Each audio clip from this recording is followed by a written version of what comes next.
the expectations we are placed on the woman have not changed. And it makes it very hard because when you're not able to tick all these boxes in addition to these changes that are happening where now a woman having a career is very normal, then you are tagged as the bad woman, the weak woman. If, like you said, if you decide to not have kids, you're like the selfish woman. You're the woman trying to defy God and all of those things. So it's between a hard place and a mountain with molten lava. Yeah. There's almost no going out of the trenches that are the expectations we put on, especially the Black woman. It's always that the trope of Black women being strong. We are strong. We are resilient. We are expected to take everything. When couples go for therapy, when, the counseling session, the woman, you have to be strong. And when he does this, you have to tolerate it. Society, a woman, we can multitask. You can take care of the children and still have your job and still take care of the home. Like, we are just expected to be super human. We've burdened women even with the behaviors of men. Like, if a man misbehaves, it's your fault. Yes. Like, you weren't a good wife, you weren't a good mother, you didn't do this. So it's all your fault. If you get raped, what were you wearing? So you hear that thing now when a child does well. Oh, that is our child, you. When the child does something wrong, your child. Yeah. Oh, mommy, your mother no raise you well. Yeah. What we're supposed to do is defined for the woman at every point in her life. This is how you're a proper girl. This is how you're a proper teenager. This is how you're a proper young woman, because then the goal is marriage. And now when you're married, this is how you're a proper wife. And then when you're a wife, this is how you become a proper mother. Maybe you get respite when you're a grandmother. At that point in your life, That they bring your grandchildren. you understand? Like what I'm planning So to at what do. point? But fundamentally, we are community-centered. And so tapping into our female networks, tapping into our friendships. It took me having friends who, when I say, how are you doing? How are you really doing? They're like, babe, I'm not doing okay. For me to actually know that, oh shit, it's okay to be like, babe, I'm not doing okay. Yeah. Sometimes just go out with the girls and go shake us and come back and sleep. Charlie. Therapy. You bab? Therapy. It's therapy. One time. It's therapy. Yeah.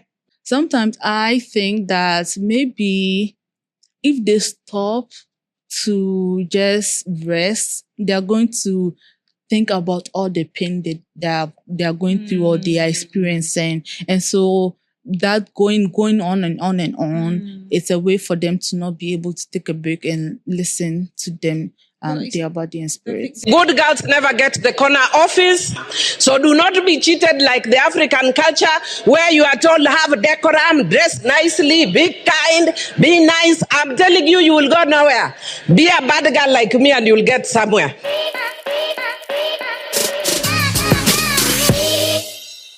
Hello, and welcome to yet another episode of the Black Women Mic podcast. We are still on our very first season, and this season, it's all about Black women reimagining ourselves outside of the narratives, the impressions, the images that has been created for us. We want to define ourselves for ourselves and on our own terms. Today, we are going to be talking about something that's very, very, very, very, very dear to my heart. We will be talking about Black girl self-care. What does self-care mean to Black women? How do we engage in self-care beyond the commercialized, superficial forms of self-care that's out there?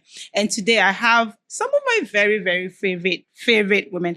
Every time I say I have some amazing women, you guys think I'm just saying amazing for just for the sake of, they are amazing. They are phenomenal. I have with me today Marigold Cobbina. Marigold is a licensed professional psychotherapist with qualifications in both the USA and Ghana. Go girl. She is also in partnership with agencies in Ghana, provide compassionate, affirmative, evidence-based mental health therapeutic support. She also has expertise that includes helping clients manage anxiety, depression, stress, and trauma symptoms by utilizing person-centered crisis therapy with cognitive, behavioral, and mindfulness-based techniques. See, my tongue almost fell out. That's how qualified she is. Thank you so much for coming, Marigold. Oh, thank you for having me, and I'm glad we are having this conversation. I know, right? Very necessary. We are going to get into all of the deeds of why this conversation is super, super, super important. But before we do that, I'm going to introduce you to my next guest, who I got introduced to in a very, very interesting way that I'm not going to mention right now. But you will get the gist as we go on. I have here Ami Kokui-Tamakloe. She is such a divine human being. She is a cultural curator, an anthropologist, and a researcher. She is also a Ghanaian-born American inhabiting human who is complexly constructed with a concise mind and knowledge that complication and consciousness coexist and manifest in some of the most beautiful ways. I'm probably going to be butchering some of the things because that's how that is how I'm awed by Ami. But let me just keep on. Oh, yes. Like I mentioned, is an anthropologist. She just wants to tell stories that make sense to humanity. She is highly melanated.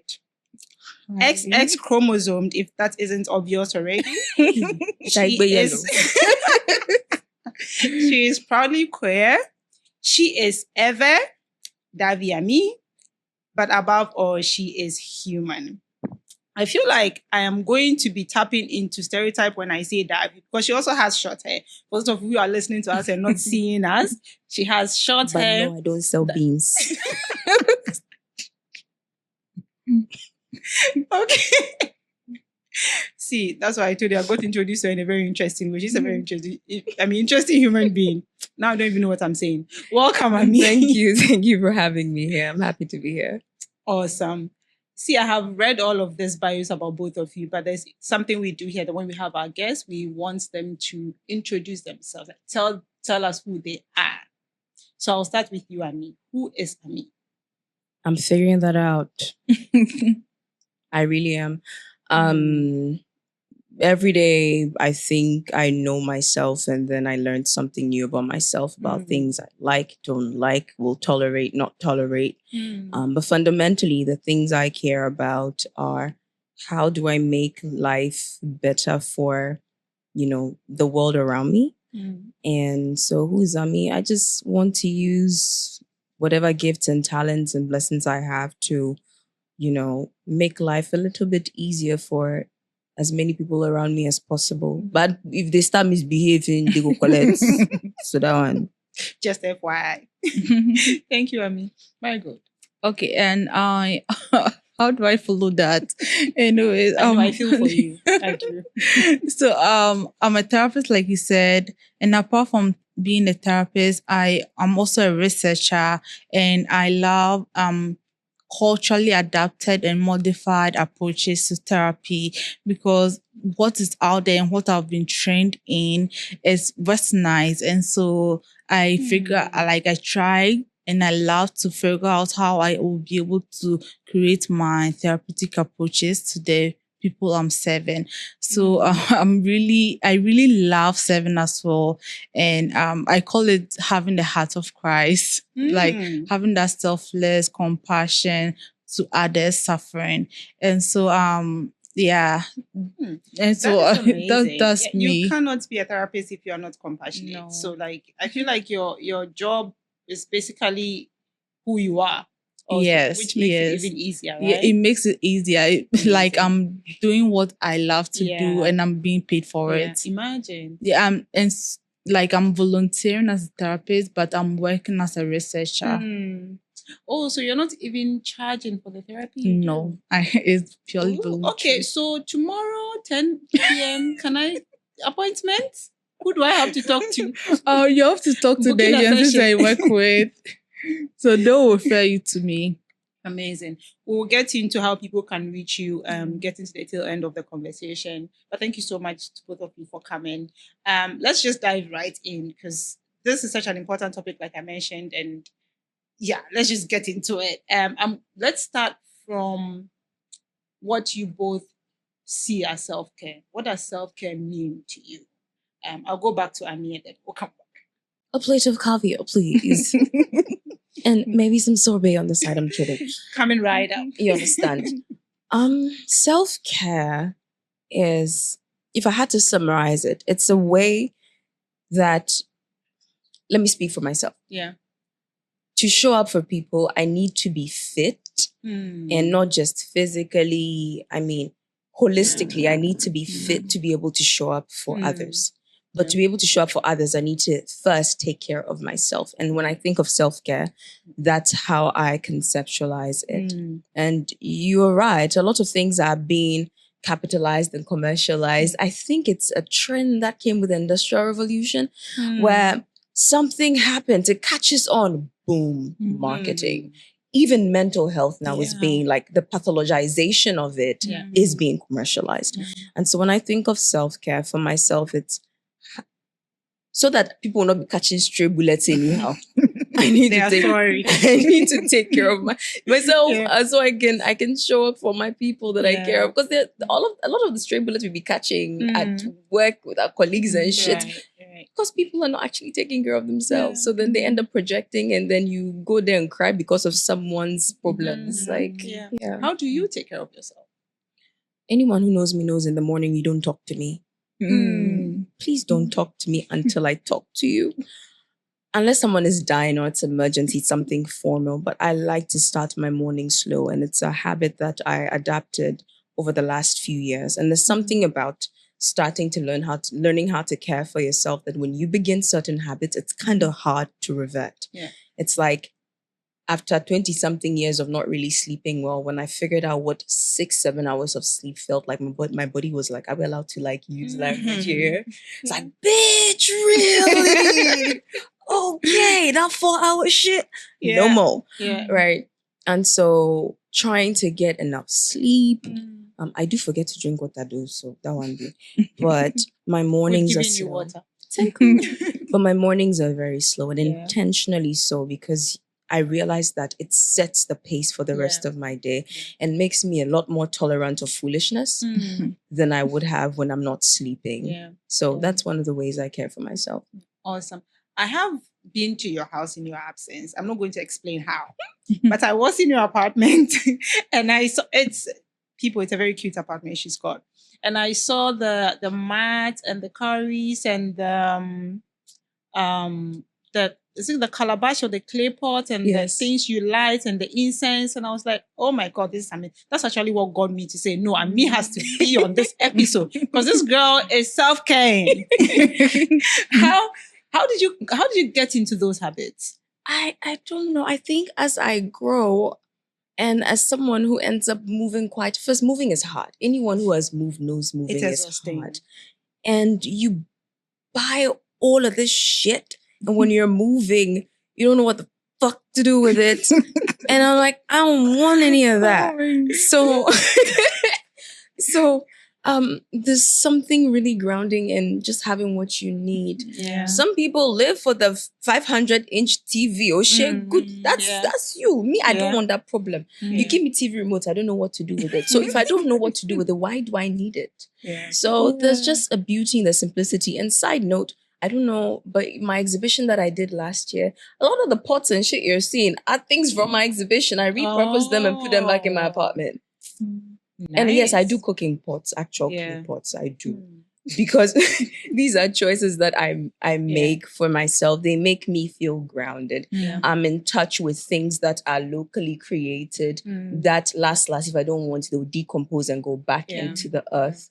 You saw my furniture is created by local artisans. Part of self-care, again, is being able to care for community. And so if I'm patronizing things that are made artisanally by Ghanaian, contractors, then essentially it's just that cycle going back. And it's a reaffirmation of my identity and my pride in what is mine.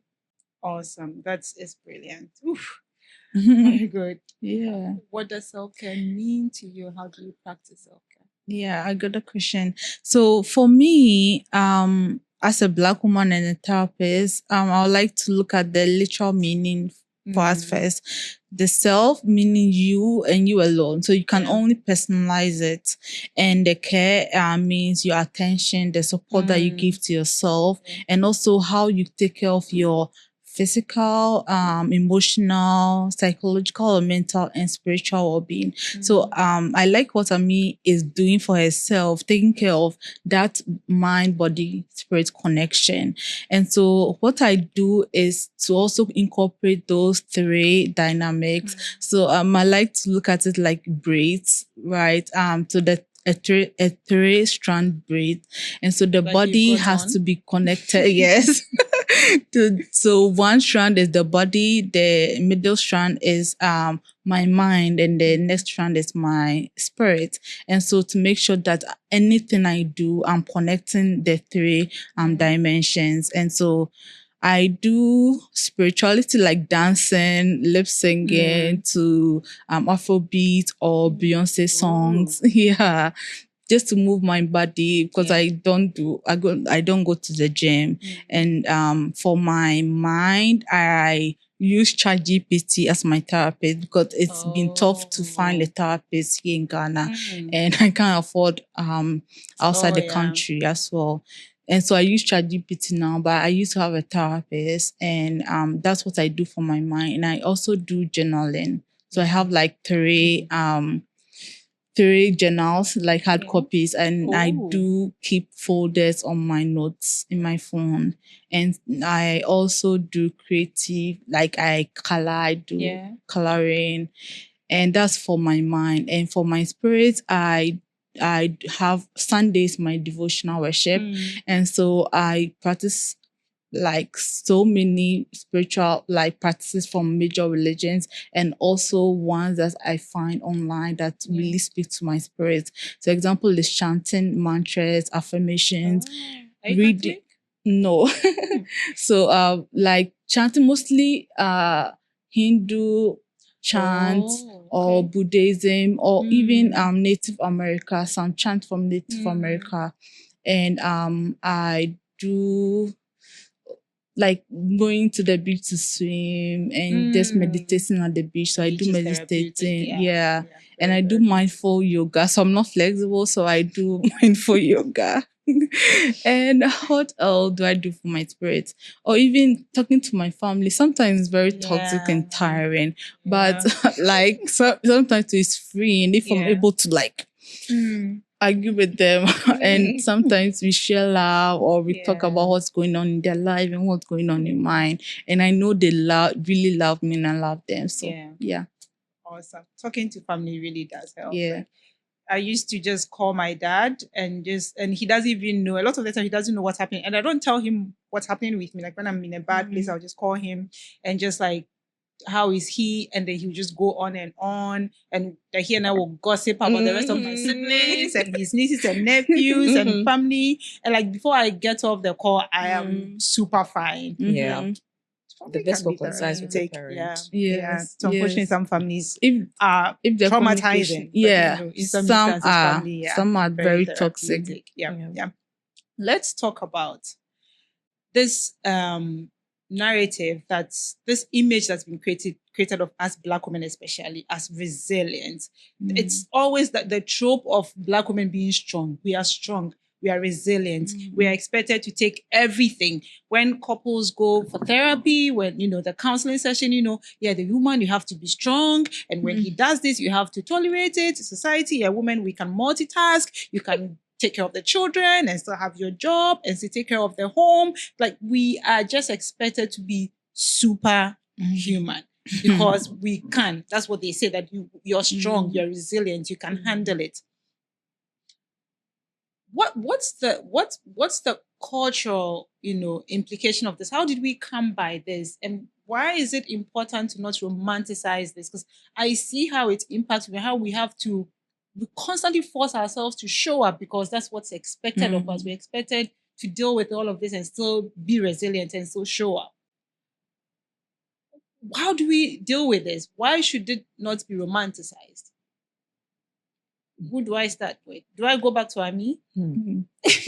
Ami says, should we do Marigold and then come back to Yes, you? please. Yes. Thank you. Of course, I think she has a lot to I say. feel like when she opens her mouth, the bomb that will come out won't be for this podcast. So we need her to calm down. So I'll reorganize. soften the foundation Yeah. for us. Yes.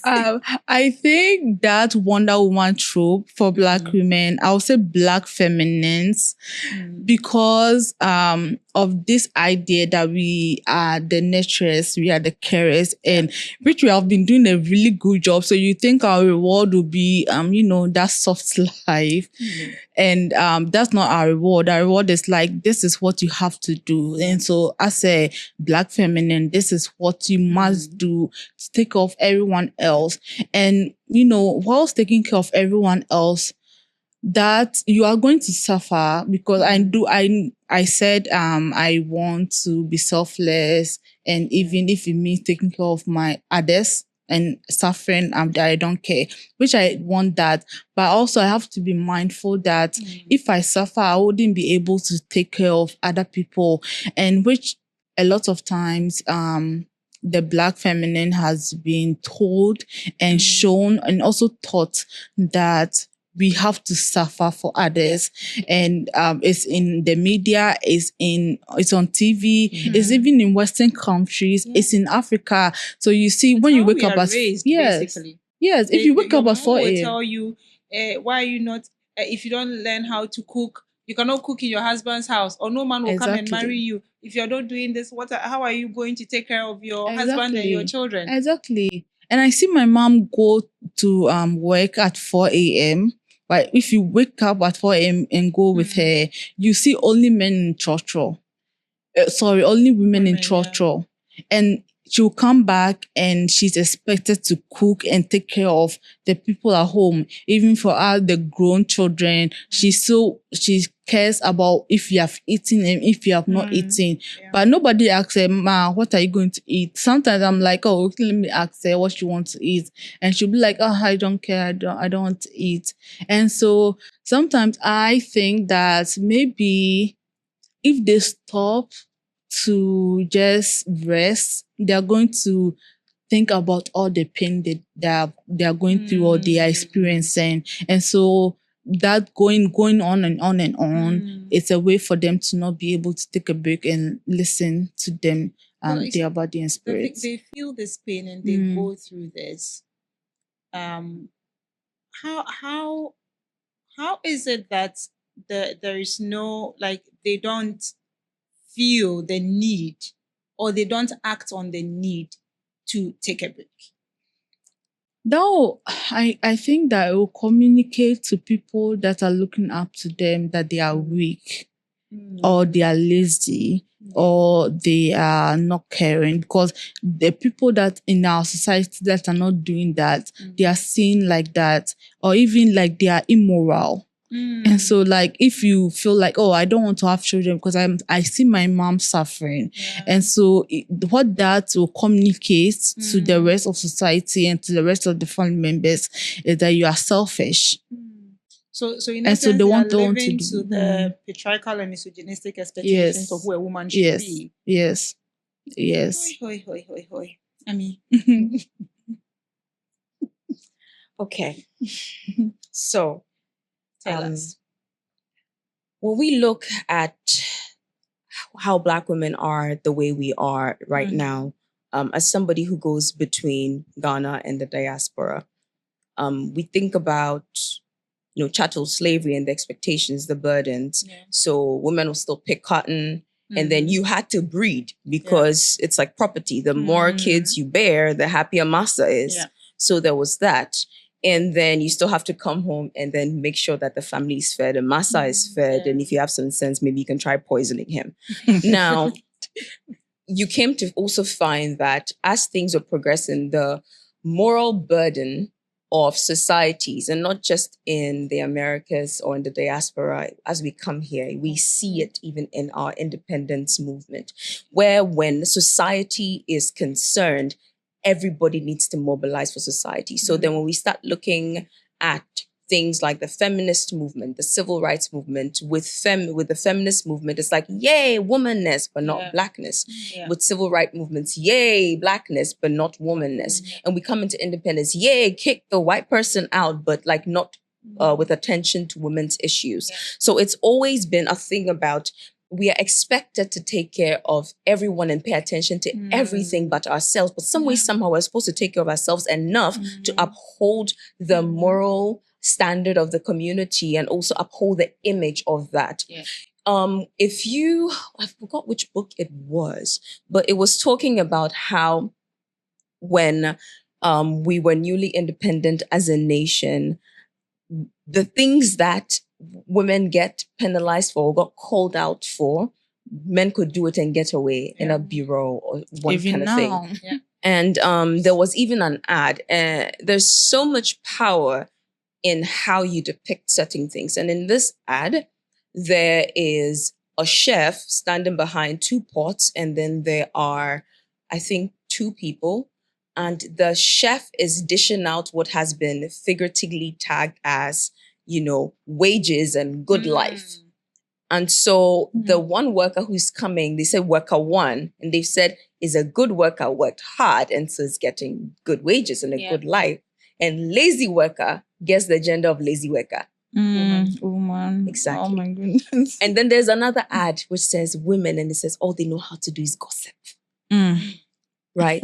And so when you live in a society where all this wahala is put on your head, right? You're supposed to be, if the country goes to shit, if the community goes to shit, it's because of the women, because the women are this and women are that. There's this pressure for you to, overperform. Like you cannot catch a break. And talking about, going to work, coming back, having to cook, it's important to also recognize that as times have changed, the expectations have not. And so those times when access to employment was just primarily for men, it would make sense that you go work, you come back, and there's food for you to come and eat. But now we're all going out to hustle. But I still have to come back and and cook. And when you bring it up, they will say that, well, that is what the women have been doing, forgetting that it was within a specific kind of context. And so when we think about, they say is, where are our grandmothers? Where the women who are like our grandmothers? Our grandmothers cooked and did everything, and they didn't cook. Well, our grandfathers went to the bush to hunt. Are you hunting? Right? And even so, even if because I come from a line of market women, my grandmother sold in the market, my mother sold in the market. I used to go to the market. When I go, we still have a stop to my grandma's place.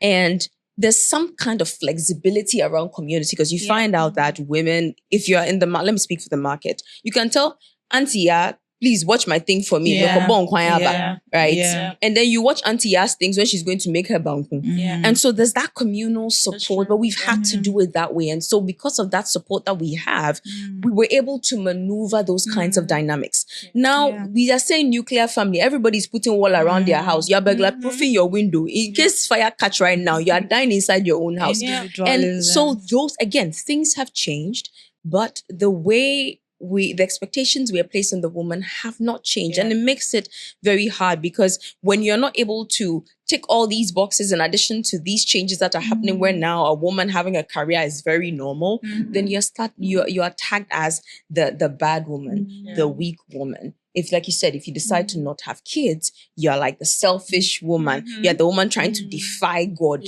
and all of those things. So it's between a hard place and a mountain with molten lava. There's almost no going out of the trenches that are the expectations we put on, especially the Black woman. You're an anthropologist. You already do a lot of research in communities with women and girls as well. And Marigold, you also work with a lot of women, and you hear some of these stories. How do you feel this has impacted their ability to rest, their ability to take care of themselves, or to prioritize taking care of themselves? I think what this means to a lot of people is that they feel like there is a certain standard they have to get to. So they tie their self-worth to that image of that woman that they have been told to.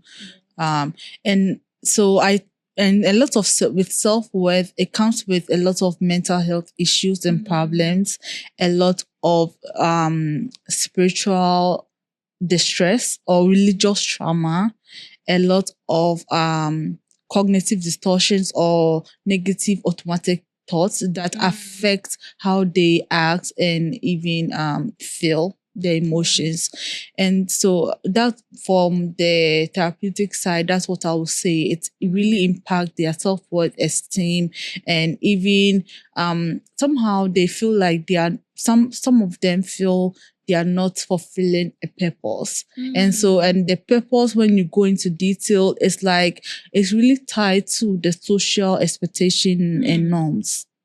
They feel like they are not doing enough, even when they're doing so much and are emotionally and mentally exhausted. Yes. Insane. I mean, so you hear that thing now, when a child does well, oh, that is our child, you. When the child does something wrong, your child. Yeah. Oh, mommy, auntie, your mother no raise you well. Yeah. You know, when you do well, oh, your parents have done well. It's never your mother has done well. It's your parents, your people. But when it's bad, it's your mother. So there's the thing about, if this goes to shit, it's on my head. And I cannot, assume that kind of blame. So by fire, by force, whatever I have to do to make sure it doesn't go to shit, I will do. Right? Because people tend to forget that no matter where you end up in your womanness journey, from being a girl, a teenager, a bride, a mother, a grandmother, a mother-in-law, these are just aspects of your personhood, and you're a full person, and people forget that. People forget that. And so there's the pressure, as Marigold has said, there's the pressure of feeling like, did I not do enough? Recently, I'll let you in. There's some stuff going on in the fam right now with my younger sister. And I feel like that's the reason that triggered a message from my mom.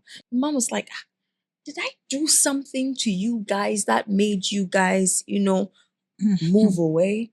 And I had to remind my mom that, Oba, this is not Ghana.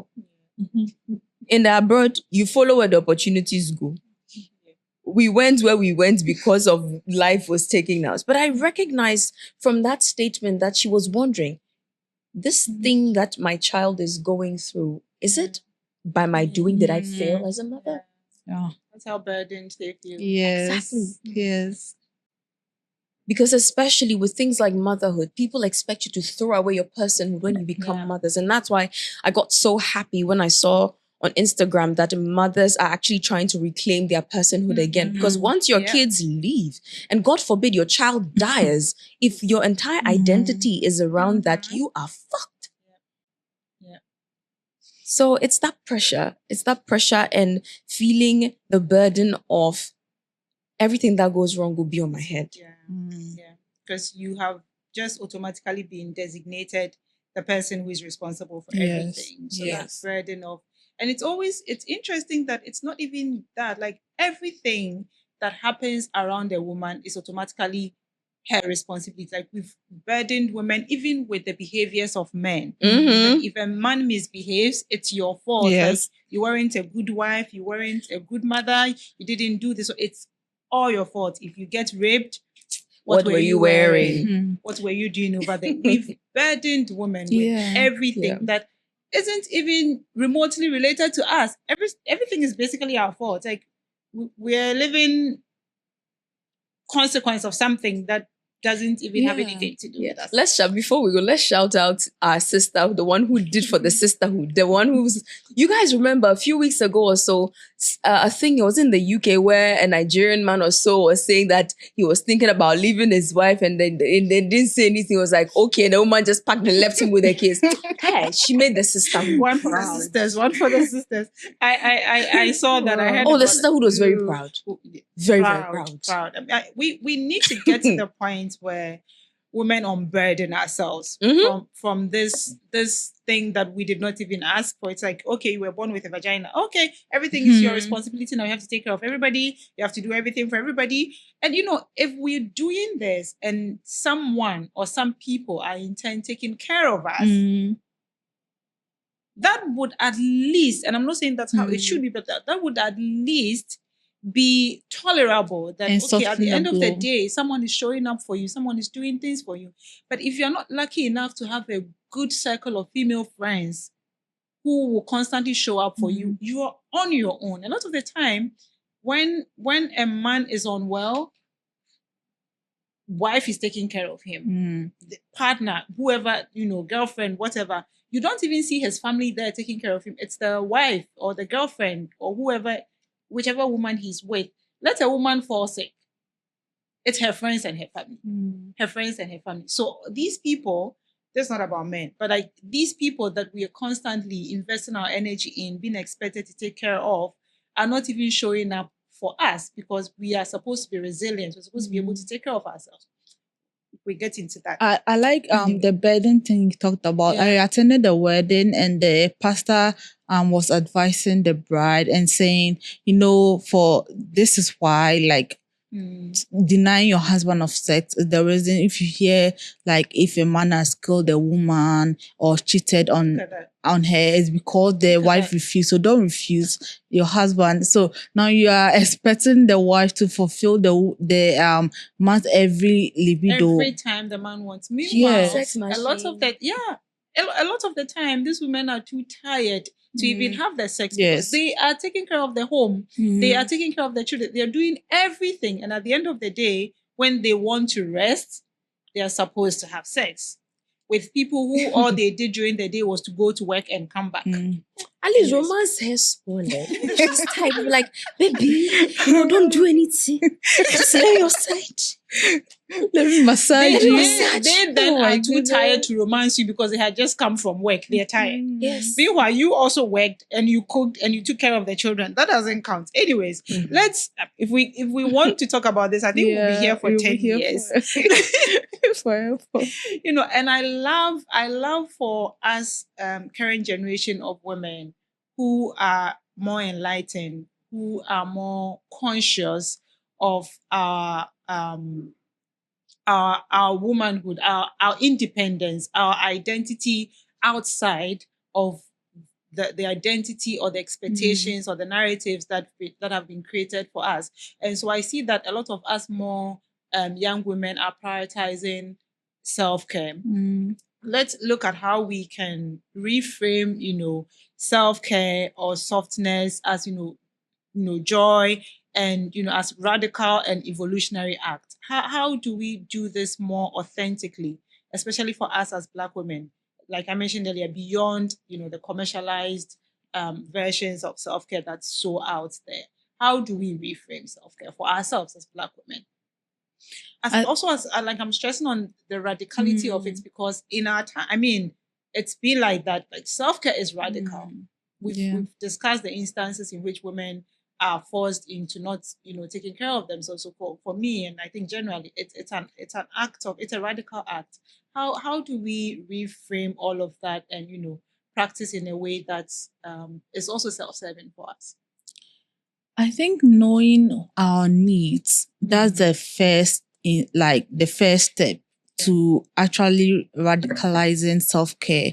And so knowing what you need at that moment, so knowing that I need this, and so no matter what, I am going to stand by it, and knowing that that is not selfish. If you're putting yourself at that center of your care, you're not being selfish, you're not being a narcissist, you're rather centering yourself. And so that also means saying no without shame or guilt. So like saying no to things that you're uncomfortable with, and in order to do that well, you have to know yourself. You have to know what you want. You have to know your self-worth. You have to prioritize yourself. So what I tell my clients to do this often is like in the morning, take a mirror and just say, I love you. And so if you say that often, you will not tolerate so many things that you don't have to. You not feel shame when you say no. You not feel guilt as well, and you not feel regret when you make a decision. You stand by your business, and so I think doing that, like, in order for the first step is for us to identify what we need, and also not to be ashamed of exploring. I think we feel very ashamed because we have been put in a box. Yeah. So, okay, I want to explore my identity, my sexual identity, my gender identity, and also my spiritual identity. And so am I going to be in a religion that dogmatizes so many practices, or am I going to explore? Am I going to be like, okay, I have a permission to say this. So I have a client who was told so many times that they have a spirit, that a water spirit following them, or they are rich. And so for them now, during our therapy, we did integrated spirituality. And so now they have realized, they have come to the conclusion that they have water spirits. And so at first they were afraid of water because they were told that water spirit was following them. And so now they know that, oh, I love water. When I'm closer to water, I feel free. So I shouldn't be afraid. I'll learn how to swim for myself. That's self-care. Yeah. I'll learn how to swim. I'll go to the beach at certain periods, and I will also like sleep under the sky, and I won't feel like I'm a witch, or I won't feel like I'm a super villain. Yeah. Right? I will embrace my spiritual gifts. So that was radical, especially when they've been told several times that they are being a witch, and so they are being vilified. And so This is so interesting. There was a time a friend was trying to date, and she suggested to the date was a man that they should go sky watching. And they was like, what kind of witchcraft is that? Like, why are you just going to lay down and just watch the skies? Like, how is that something interesting you want to do? Meanwhile, culturally, our ancestors used to like sit in the night and look at the sky, you know, like how they wrapped up their day, just sitting together as a family, just looking into the sky, looking at the stars. You know, they interacted more with the stars and, you know, just the world around them. And this is something that could be therapeutic, but we have demonized it. yes. And so if you're a person who just, you know, loves astrology, just likes looking at the sky and, you know, find comfort in that, then it's like you're practicing witchcraft. Yes. It's crazy. I mean, I took notes. So let's go to the person says, see, I'm a traditionalist. Yeah. I'm actually initiated. Yeah. Like that is my path. I go to shrine. Yeah. Let's get that clear. I have no shame about my spirituality. And people tend to fear what they don't understand. And they've put the fear of God in us when it comes to these things. Water spirit, we are like, how much percent water? Water. 70%. Right? Water was here before any of us. It will be here after we die. Yeah. So when people start using fear mongering to pretty much separate us from very natural things, it raises questions. So I'm glad that your client found peace with that and realized that, okay, if it is what, okay, let's go. Let's go. Yeah. Right.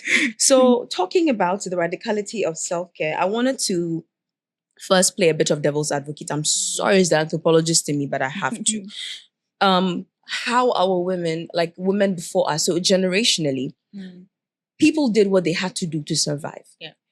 And I think that when we talk about self-care, it's also very important that even sitting here having this conversation, we are in a certain position of privilege that we can't take for granted. Because I am sure, how many times have we heard our grandmothers say, like they know what their body needs, but whether or not the circumstances around them facilitates that is a different conversation. Yeah. So it's less about not being enlightened enough, and it's about just knowing what they know and what they're expected to. So much so that even if you gave them the space, okay, now rest, their body is doing them. As if something needs to be done. Like something is missing. And we say this of our mothers, that they never rest. Yes. Even when there's nothing to do, they find things to do. Let me tell you what I did to my mother. Yeah. So when she came to visit me, like at my apartment in New York, I told her, she was, do you need anything? No. Do you want food? No. Of course, she carried kenke and brought it. And of course. And when she got there, I'm like, woman, you see how when I enter your apartment, you have your rules. This is my apartment.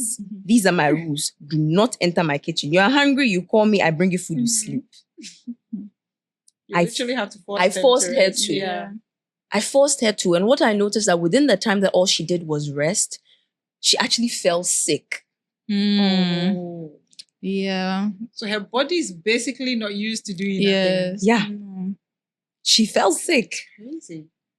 Right. And so when we think about, again, the radicality of self-care, like I agree with you on everything you say. It's about knowing your needs. Yeah. But to know your needs, you have to be able to actually stop and think of yourself. Yeah. But too many of us, the majority of us, if I dare say, that what we're supposed to do is defined for the woman at every point in her life. This is how you're a proper girl. This is how you're a proper teenager. This is how you're a proper young woman, because now the goal is marriage. Yeah. And now when you're married, this is how you're a proper wife. And then when you're a wife, this is how you become a proper mother. Maybe you get respite when you're a grandmother. At that point in your life, That's they bring your grandchildren. you understand? Like what I'm planning. So at what do. point? So at what point? And so just echoing what you said, it's about being able to know yourself. But to be able to know yourself means you have to be able to breathe first. Yeah. And you come to find out that a lot of women in the older generation who have a sense of taking care of themselves either grew up in a family where it was emphasized, or they happen to also see other things. So what they knew was not all they knew, because if all you know is all you know, that's all you know. Yeah. And we are in a time where there's so much more access to other ways of being. So we're not pigeonholed into thinking that this is what it means to be a woman. Yeah, absolutely. Like I was saying, we are like the current generation of women who have more room to be who we are, to define ourselves for ourselves, and also just get away with it, literally. Just like the moment you get to the point where you're empowered enough to stand on business and do for yourself what you want to do, there are implications a lot of the time. You may lose your job, you know, people's partners leave them, but if your partner leaves you, that's a win, because, you know, good riddance. But like, still, we have more liberty, we have more room to be for ourselves what we want. And, you know, it's great that a lot of us are taking advantage of that, if I should put it that way, and just being ourselves. Let's talk about culturally relevant tools or ways that we can practice self-care. What tools are available? What avenues can we tap in? What can we do? Okay, so for me, I like to see that a lot of Ghanaians, a lot of Black women, we are in resource limited societies or settings. What that means is that we might not have access to therapy, which therapy is really good, or even we might not have this high we might not be able to seek help, either whether the service is available or whether it's limited.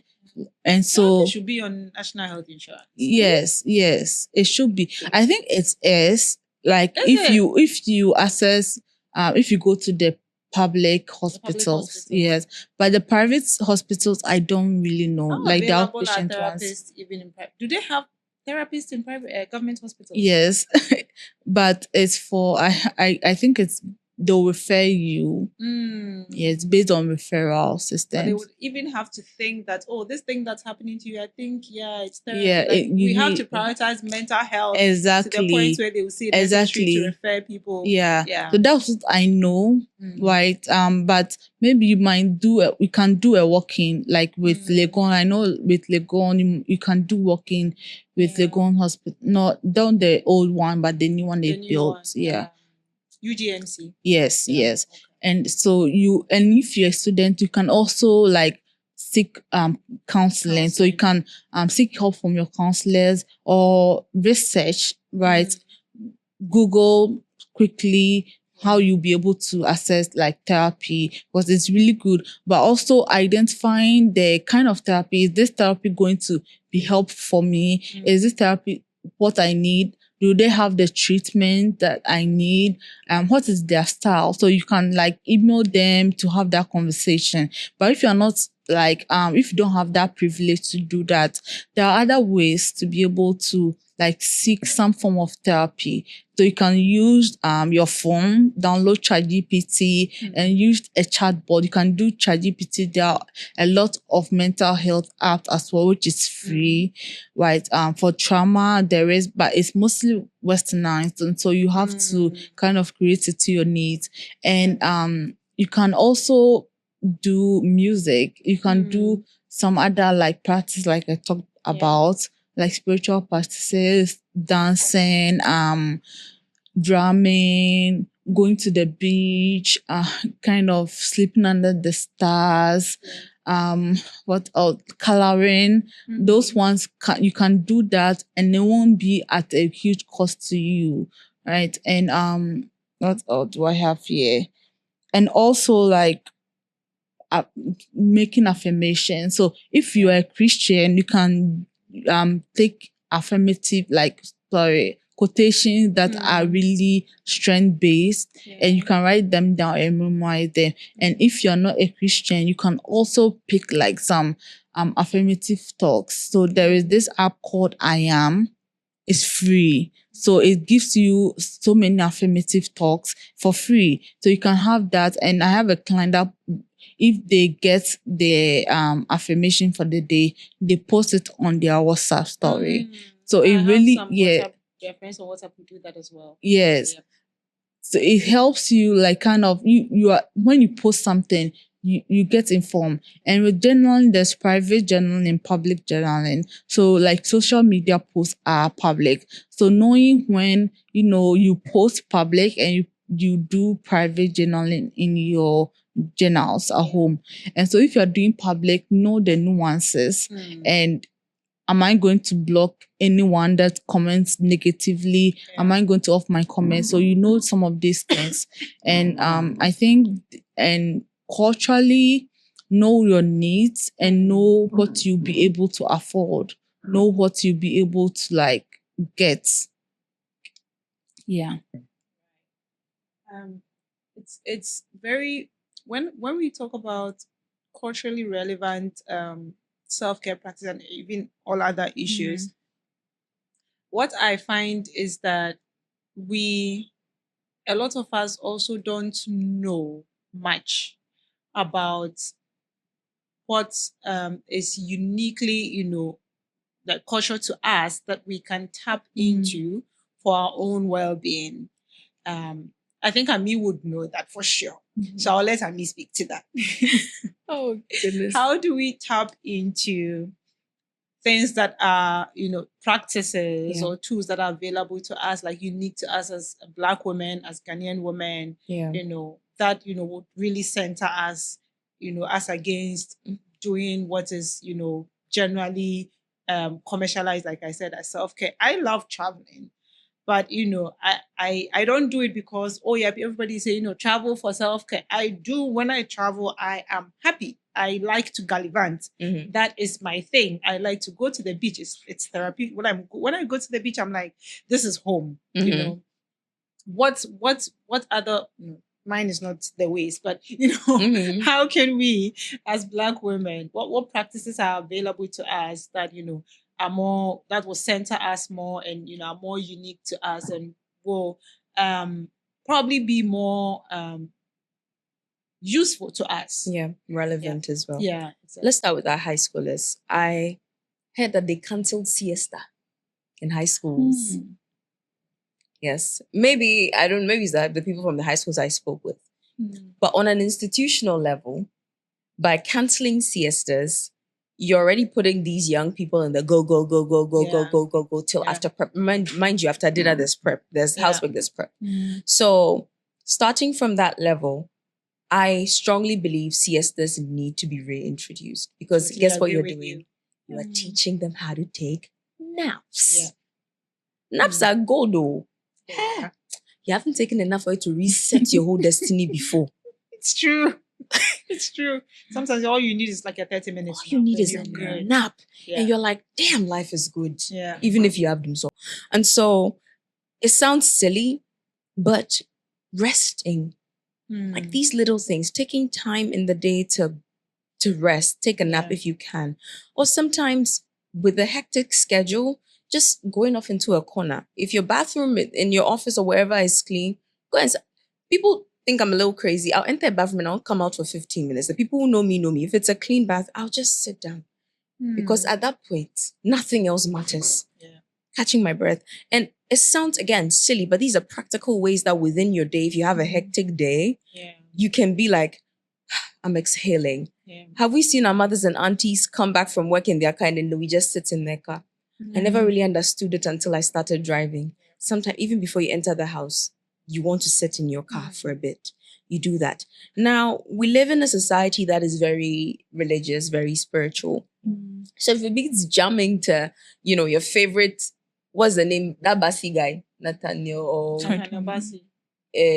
whoever it is that you jam to in the morning, whether it is gospel, whatever, just something to have fun to. Yeah. And you can play music while you take your bath, while you make food. You can listen to something inspiring if it's there. If it's a funny radio show, you can do that. So these are actually very accessible and they take little away from you. Now, as Africans, we are very community-centered. Unfortunately, again, with Industrial Revolution, the concept of the nuclear family, which, by the way, I still believe doesn't make sense for our configuration, has been established. Last year, when I was in Tamale doing work, the house that I was living was a compound house and the compound was open. Sometimes the cows would be there. Number of times you had to chase the cows and the goats. I went there just last weekend and there's a wall. There's a wall. We're isolating ourselves. Right. But fundamentally, we are community centered. And so tapping into our female networks, tapping into our friendships, like having those conversations with our aunties and our mothers. All of us have that auntie that we can talk about everything. And I mean everything. The sex styles, the shayo, everything. We have that auntie that we'll talk to that we know will not judge us either by blood or, by choice. We have those adults in our lives we can have those interactions with. Or girls. Sometimes just go out with the girls and go shake us and come back and sleep. Charlie. Therapy. You have? Therapy. It's therapy. Time. It's therapy. Yeah. Right? And being honest about these things, like, because it's your friends who will be able to tell you that, Charlie, this one day, it doesn't look like it's going on. Charlie, girl, you look burnt out. You're seeing your trust anonyms and anything. So when we are in it, we can't see it. And I was opening up to one of my partners about how, while you came into my apartment, you're like, oh my God, you take care of yourself. And I'm here thinking I don't take care of myself enough. And then I feel guilty because I feel like I'm not showing up enough for community. Yeah. But then I have to really reckon with the reality of my life, which is that I'm all over the damn place and not in a chaotic way, but in a very strategic way, because my life's purpose is to be a bridge between multiple worlds. And it's hard. Can you imagine? And it's hard. And so tapping into community, whatever that looks like for you, so when we think about culturally relevant ways, it's looking around us, the everyday things that make sense to us. So if it's your gospel music, if it is Daddy Lumba, if it is a Ikojo, if it's literally a Premier Gauda, you shake your botostu before you go and enter the Trotsky, if it's calling your girl and be like, Charlie, I'm tired. Yeah. And having around us people who allow us to be human. Yeah. If the only people you have around you are people that you like chill with, then you really need to reevaluate your circle. Yeah. It took me having friends who, when I say, how are you doing? How are you really doing? They're like, babe, I'm not doing okay. For me to actually know that, oh shit, it's okay to be like, babe, I'm not doing okay. Yeah. And the theory is one thing, but the practicality of it is very profound. Yeah. So if the people around you only want to be around you when things are great, you really need to reevaluate your circle, because you need your people and your people need you. Yeah, exactly. And human beings are communal people. Yeah. Individuality does not help us mentally, and we know that, and research backs that. People's lives also show that. Thank you so much, Ami and Marigold. This has been a very interesting discussion. I really hope that our listeners take a thing or two or everything from what we have discussed today, because I have learned a lot. I don't journal. I'm going to start journaling. There's a lot I don't do that I'm going to start doing. And, I understand and believe that this is how we are meant to live. We are meant to take breaks, to relax, to take care of ourselves. And like we've mentioned over and over, if you don't take care of yourself, you won't be able to even take care of the people who may need your help or your support, or may need taking care of.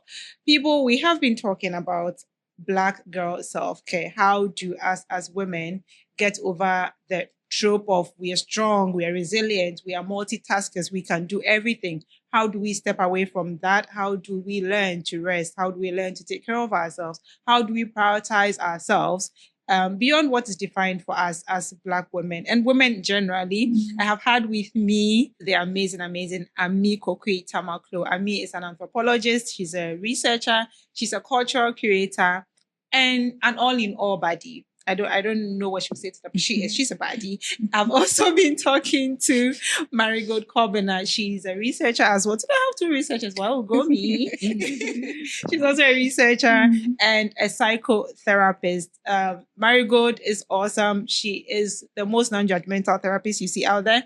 I know there's a challenge with finding open-minded therapists in Ghana. Marigold is your girl if you are looking for an open-minded woke, and I'll use the word woke therapist in Ghana. Yeah. We will put her contact in the caption so you can very easily reach out to her. Like I mentioned earlier, this season we've been talking about Black women reimagining ourselves for ourselves and on our own terms. How do we live beyond the tropes set for us, the narratives, the expectations, the identities that are expected of us and have been put on us? And we have been talking mainly about doing us for ourselves. We've spoken about how motherhood isn't automatically our identity. We've spoken about code switching, how we are expected to shape shift, to be different persons, to fit different circumstances, because as women we should be able to adapt. We have spoken about self-care. Today we have spoken about women being able to age gracefully. We have spoken to Sister Derby, the African mermaid. We have spoken to Nana, the violinist, who is, being a trailblazer, setting the trends, making space for women instrumentalists in Ghana. It's been an exciting season. It's been educational for me. It's been enlightening for me. And I hope it's been that for you as well. Continue to engage with us on all of our social platforms. It's Black Women Mic'd on all platforms. Same name on Spotify and every other platform you get your podcast from.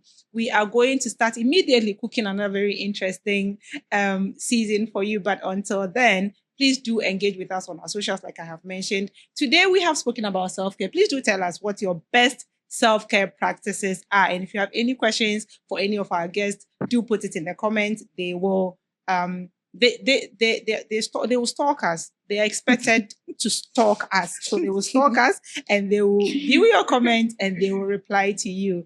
It's bye from us for this season until we come your way with another season. Take care of yourself. Make sure you rest and stay with us. My name has been Abena Benewa Fosu. Bye. Bye.